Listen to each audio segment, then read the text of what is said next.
Conakry, première indemnisation pour les victimes du massacre du 28 septembre 2009, mardi 13 mai, 15 ans après le drame. Les premières victimes ont reçu leur chèque, une avancée saluée par Asmaou Diallo, président de l'AVIPA. Mali, les partis politiques dissous. Désormais, le gouvernement justifie cette mesure par une volonté de réforme. L'opposition y voit un recul démocratique et une dérive autoritaire.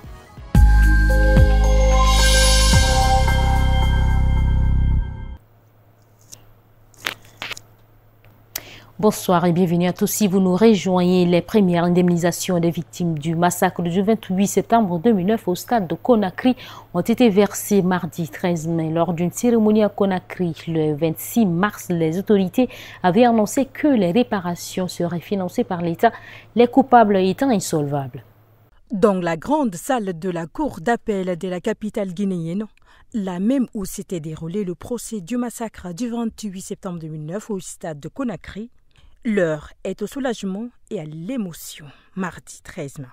À la cérémonie de remise des premières indemnisations des victimes, celles qui sont présentes sont ampleur quand le ministre de la Justice Yaya Kairaba Kaba prend la parole pour annoncer solennellement « Nous sommes réunis pour mettre à l'exécution le contenu de ces décrets et donner aux victimes des chèques correspondant au montant fixé et déterminé par la décision judiciaire ». À l'issue d'une remise de chèques très symbolique en présence de plusieurs membres du gouvernement, Asmaou Diallo, la présidente d'AFIPA, l'association des victimes du massacre du 28 septembre 2009, se félicite, elle, d'être enfin arrivée au terme d'un long combat. Aujourd'hui, je peux pousser un ouf de soulagement. Durant ces 15 dernières années, j'ai longtemps cru qu'on n'y arriverait pas, mais aujourd'hui, c'est fait. Je suis très heureuse d'avoir assisté à cette première remise d'indemnisation et je prie le bon Dieu de pouvoir en voir la fin, a-t-elle notamment déclaré. La procédure d'indemnisation ne fait effectivement que commencer puisqu'au cours des prochaines semaines, plus de 300 personnes doivent recevoir les réparations qu'elles attendent depuis si longtemps.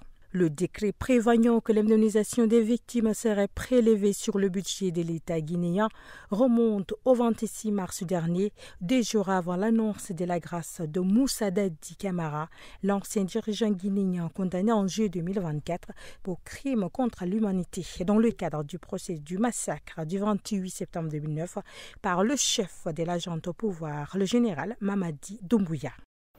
En pleine tourmente judiciaire au Niger, le groupe français Orano a publié un communiqué mardi 13 mai, 8 jours après la perquisition de ses locaux à Niamey. L'entreprise reste sans nouvelles de son directeur local, Ibrahim Kourmou, amené ce jour-là. Elle exprime sa grande préoccupation. C'est un nouvel accroc dans une relation déjà très compliquée entre le groupe français Orano et la junte militaire au pouvoir au Niger depuis le coup d'État de juillet 2023.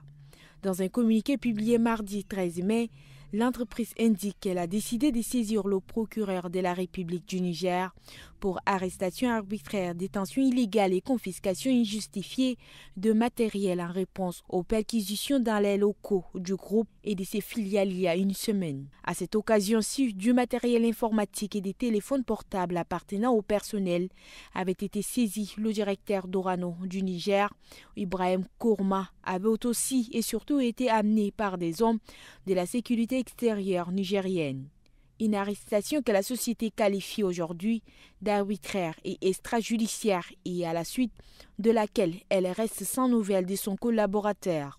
Aucune communication n'a pu être établie avec lui et la police empêche toujours l'accès aux locaux des filiales de l'entreprise, affirme son communiqué qui précise qu'Orano s'indigne de cette intervention dont ni le cadre légal ni les motifs n'ont été établis. Dans ce contexte de tension avec le Niger, Orano a déjà engagé 2 procédures internationales d'arbitrage après avoir, dit-il, perdu le contrôle opérationnel de ses filiales au Niger, où le groupe est actif depuis plusieurs décennies dans l'exploitation de l'uranium qui se retrouve dans le nord du pays.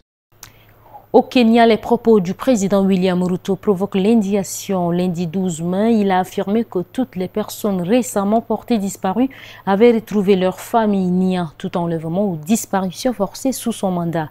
Une déclaration qui passe mal, un an après la répression meurtrière contre les manifestations anti-budget.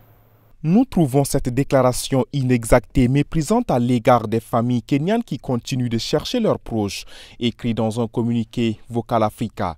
Cette organisation de défense des droits de l'homme publie une liste des noms de personnes toujours manquantes, dont la plupart ont disparu durant les manifestations de mai et juin 2024. Ces noms ne représentent qu'une fraction d'un large système de répression et d'impunité, poursuit Vocal Africa. Pour David Maraga, ancien président de la Cour suprême du Kenya, les propos de William Ruto sont inadmissibles alors qu'il reste temps d'appel à la justice. Dimanche, jour de la fête des mères, des parents des victimes de la répression du mouvement contre la loi des finances ont publié une pétition pour demander que lumière soit faite sur le sort de leurs enfants. Maintenant que William Ruto reconnaît les enlèvements, écrit sur X l'opposante Martha Karua, il doit aussi reconnaître les exécutions extrajudiciaires et le rôle des forces de sécurité dans tout cela.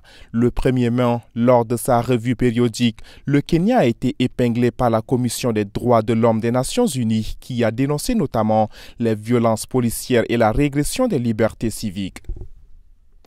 Au Mali, un décret présidentiel adopté mardi 13 mai en Conseil des ministres extraordinaires dissout tous les partis politiques et organisations apparentées. Une décision préparée de longue date qui avait déjà suscité un début de contestation inédit.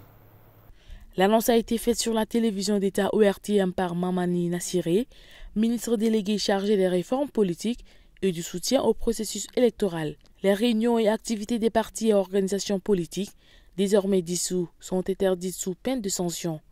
Les responsables occupant des fonctions publiques peuvent rester en poste, mais sans se réclamer de leur parti. Le gouvernement de transition justifie cette décision par l'abrogation de la charte des partis politiques. Nous sommes dans un processus de réforme, a déclaré Mamani Nassiré, évoquant l'élaboration d'une nouvelle loi pour encadrer la vie politique. Parmi les objectifs, réduire le nombre de partis, durcir les conditions de création et limiter, voire interdire, leur financement public. Les partis maliens dénoncent une violation de la Constitution et un recul démocratique. Un mouvement de contestation inédit est né début mai, mais plusieurs de ces figures ont été enlevées par la sécurité d'État, réduisant les voix dissidentes au silence. Aucune surprise, nous continuerons la lutte même dans l'ombre, réagit un militant.